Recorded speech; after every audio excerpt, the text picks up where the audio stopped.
stredu 13. mája 2026 sa v Bukurešti konal dôležitý summit formátu Bucharest 9 B9 spolu s nordickými spojencami.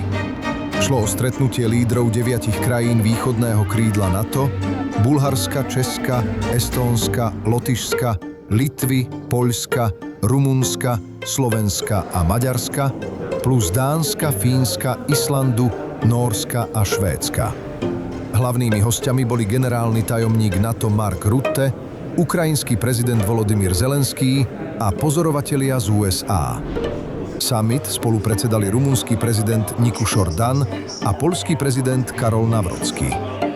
Účastníci jasne odsúdili ruskú agresiu proti Ukrajine a označili Rusko za najvýznamnejšiu dlhodobú hrozbu pre alianciu.